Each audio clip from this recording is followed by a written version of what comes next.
ಡಾಪಮಿನ್. ಡಾಪಮಿನ್ ಅನ್ನೋದು ಒಂದು neuro transmitter, ನಮ್ಮ ಬ್ರೈನಿಗೆ ಕನೆಕ್ಟ್ ಆಗಿದೆ. ಇಟ್ಸ್ ಆಲ್ಸೋ ಕಾಲ್ಡ್ ಹಾರ್ಮೋನ್ ಹಾಗೂ ಕೆಮಿಕಲ್.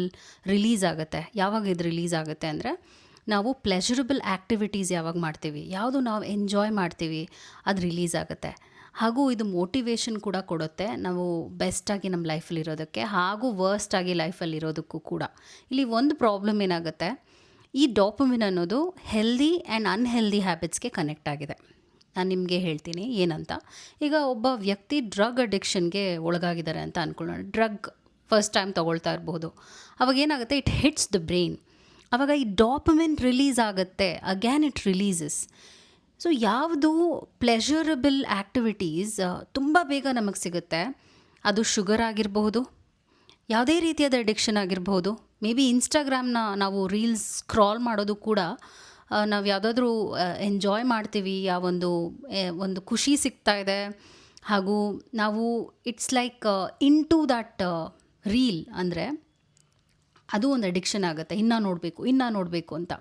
ಬಿಕಾಸ್ ಡಾಪಮಿನ್ ಅನ್ನೋದು ಯಾವ ಥರ ಒಂದು ಪ್ಲೆಷರ್, ಯಾವ ಥರ ಒಂದು ಫೀಲ್ ಗುಡ್ ಫ್ಯಾಕ್ಟರ್ನ ನಮಗೆ ಕೊಡುತ್ತೆ ಅಂದರೆ, ಅದು ನಾವು ನಿಲ್ಸೋಕ್ಕಾಗಲ್ಲ, ನಾವು ಜಾಸ್ತಿ ಮಾಡಬೇಕು ಅಂತ ಹೋಗುತ್ತೆ. ಅದಕ್ಕೆ ಡ್ರಗ್ ಅಡಿಕ್ಟ್ಸ್ ಕೂಡ ಅವ್ರು ಜಾಸ್ತಿ ಡೋಸೇಜ್ ತೊಗೊಳ್ತಾ ಹೋಗ್ತಾರೆ.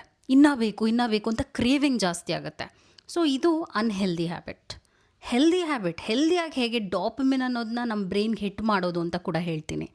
ಹೇಗೆ ಅಂದರೆ, ನೀವು ಜಿಮ್ಗೆ ಹೋಗ್ತೀರಾ, 1 hour ವರ್ಕೌಟ್ ಮಾಡ್ತೀರಾ, 1 hour ವರ್ಕೌಟ್ ಆದಮೇಲೆ ಡಾಪಮಿನ್ ಹಿಟ್ ಆಗುತ್ತೆ.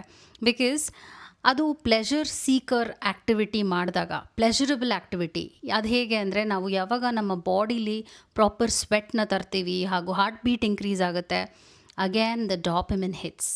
ಮತ್ತು ಇನ್ನು ಯಾವ್ಯಾವ ಆ್ಯಕ್ಟಿವಿಟೀಸ್ ಮಾಡ್ಬೋದು ಅಂದರೆ, ನಾವಿವಾಗ ಏನೋ ಒಂದು ಪ್ರಾಜೆಕ್ಟ್ ಮೇಲೆ ವರ್ಕ್ ಹಾರ್ಡ್ ಮಾಡ್ತಿದ್ದೀವಿ, ಹಾಗೂ ಅದು ನಮಗೆ ಒಂದು ಒಳ್ಳೆಯ ರೆಕಗ್ನಿಷನ್ ಕೊಡ್ತು, ಅಥವಾ ನಿಮಗೆ ಪ್ರಶಂಸೆ ಸಿಕ್ತು ಆ ಒಂದು ವಿಷಯದಲ್ಲಿ ಅಂದರೂ ಡಾಪಮಿನ್ ಹಿಟ್ ಆಗುತ್ತೆ. ಸೊ ಇಂಥ ಆ್ಯಕ್ಟಿವಿಟೀಸ್ ನಮ್ಮ ಲೈಫ್ನ ಕಟ್ಟುವಂಥದ್ದನ್ನ ಹೆಚ್ಚಾಗಿ ಮಾಡಿದಾಗ ನಮ್ಮ ಲೈಫ್ ಅದ್ಭುತವಾಗಿರುತ್ತೆ. ಆದರೆ ನಮ್ಮ ಲೈಫ್ನ ನಾಶ ಮಾಡುವಂಥದ್ದು ಏನಾಗಿರುತ್ತೆ, ನಾನು ಆಗಲೇ ಹೇಳಿದಾಗೆ ಶುಗರ್ ಅಡಿಕ್ಷನ್ ಆಗಿರಬಹುದು, ಟಾಕ್ಸಿಕ್ ರಿಲೇಷನ್ಶಿಪ್ ಕೂಡ ಡಾಪಮಿನ್ ಹಿಟ್ ಆಗುತ್ತೆ ಅನ್ನೋದು ನೀವು ಅರ್ಥ ಮಾಡ್ಕೋಬೇಕಾಗತ್ತೆ. ಆ್ಯಂಡ್ ಈ ಡಾಪಮಿನ್ ಅನ್ನೋದು ಅಲ್ಲಿಗೆ ನಿಲ್ಲಲ್ಲ, ಇನ್ನೂ ಜಾಸ್ತಿ ಮಾಡಬೇಕು ಅನಿಸುತ್ತೆ. ಅದನ್ನೇ ನಾವು ಹೆಲ್ದಿ ಹ್ಯಾಬಿಟ್ಸ್ಗೆ ಕನೆಕ್ಟ್ ಮಾಡಿದಾಗ ನಾವು ಇನ್ನೂ ಜಾಸ್ತಿ ಮಾಡಬೇಕು ಅನಿಸುತ್ತೆ. ಒಂದು ಪ್ರಾಬ್ಲಮ್ ಹೆಲ್ದಿ ಹ್ಯಾಬಿಟ್ಸ್ಗೆ ಏನಾಗುತ್ತೆ ಅಂದರೆ, ಹಾರ್ಡ್ ವರ್ಕ್ ಮಾಡಬೇಕು ಅದಕ್ಕೆ. ಆದರೆ ಇಲ್ಲಿ ಈ ಒಂದು ಅನ್ಹೆಲ್ದಿ ಹ್ಯಾಬಿಟ್ಸ್ಗೆ ಹಾರ್ಡ್ ವರ್ಕ್ ಮಾಡೋ ಅವಶ್ಯಕತೆಯೇ ಇಲ್ಲ. ಏನೋ ಒಂದು ಕನ್ಸ್ಯೂಮ್ ಮಾಡಿದಾಗ, ಏನೋ ಒಂದು ವಾಚ್ ಮಾಡಿದಾಗ, ಅಥವಾ ಯಾವುದೋ ಒಂದು ಟಾಕ್ಸಿಕ್ ರಿಲೇಷನ್ಶಿಪ್ನಲ್ಲಿದ್ದಾಗಲೂ ಡಾಪಮಿನ್ ಹಿಟ್ ಆಗುತ್ತೆ. So think what you do.